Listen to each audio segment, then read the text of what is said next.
time for your weekly MLB recap from that one MLB guy on YouTube.com.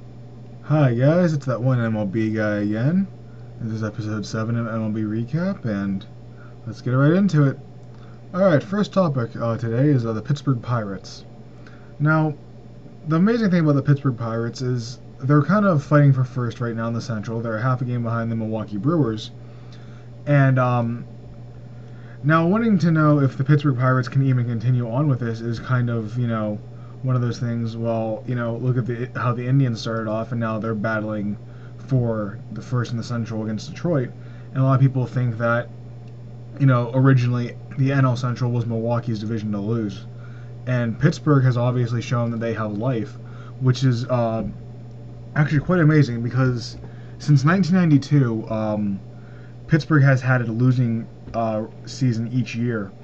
And for them to be, where they are right now, 51-45, over 500, is just incredible baseball. And with the help of, Andrew McCutchen and Neil Walker, and with the pitching efforts of Jeff Karstens, Kevin Correa, and Joel Hanrahan, you can kind of see why the Pittsburgh Pirates are, a top team in the NL Central, going against teams such as the Cardinals, the Reds, the Brewers, and the Cubs, and I guess the Astros, even though they're kind of in last place. But the thing that really interests me, though, is Jeff Karstens and how he has a 2.28 ERA, and he's 8-5 on the year with 61 strikeouts. And typically, Pirates pitchers aren't pitchers you see as the dominating pitchers, the guys who have the best stuff, but they do have the stuff that will get them a few wins. And I think it's just more or less that the Pirates have found what is working with them, what is clicking, and it's good to see that it happened to a low-market team like that. And you kind of wonder how far they're going to go playing this type of ball. A lot of people just thought they came out of nowhere. But really, the Pirates have not been doing bad at all this season. They've kind of been struggling around in the early part of the season. But they came around in the beginning of the second half and later in the first half of the season, and have really surprised a lot of people. And obviously, Andrew McCutchen, an all-star, along with Joel Hanrahan, they're obviously proving their worth and showing that not just the NL Central, but the entirety of baseball, that there's a team there and that they're actually, willing to play ball. Something that the Pirates also have been looking at is, the next topic is the trade deadline, and then how they're interested in getting some more people. They haven't really said who, but perhaps trading Jose Tabata for somebody. I don't know who, but that's just what the Pirates have said. They would like to see getting somebody, to help further their winning streak. And on to the trade deadline, which ends July 31st. One of the bigger trades was K-Rod, who went to the Brewers. A lot of people, K-Rod's been in a lot of trouble. He hasn't, really been, all of there, and he's not a bad reliever by any means. He has a few bad outings, but then again, so do all relievers. And I think, K-Rod's going to do very well with Milwaukee, sharing time with John Axford. And I think Milwaukee did good in getting him. And if they can have him be maybe an eighth inning setup man, go for it. But I think right now, with what they're going to try to do is maybe just have him split time with Axford.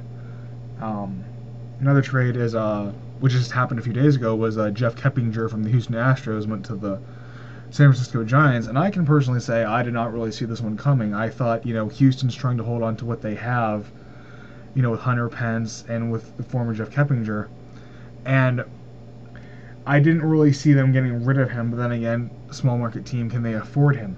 So the Giants step in. Miguel Tejada's kind of hurt, so why not have Keppinger take over somewhere in the infield? And that is a smart move on the Giants' part, and to see how long Keppinger will stay there after this year, it will be interesting to see.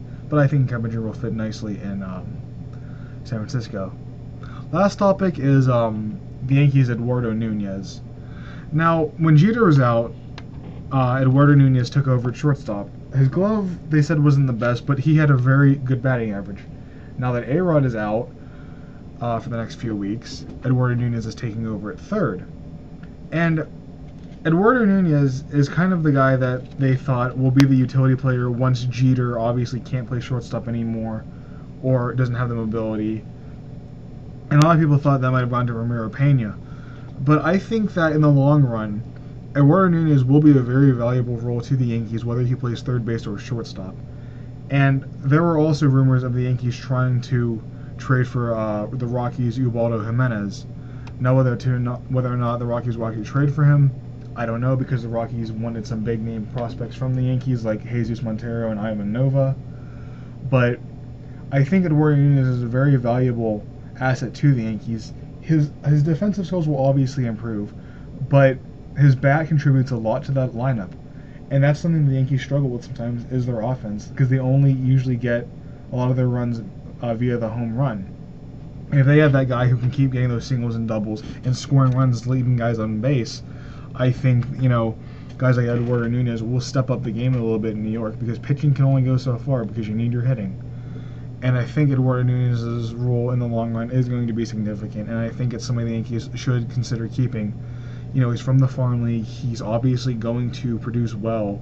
He hasn't really struggled at all, and I think the Yankees will do well in keeping him. Well, that's it for this week. Stay tuned for next week, and later, guys.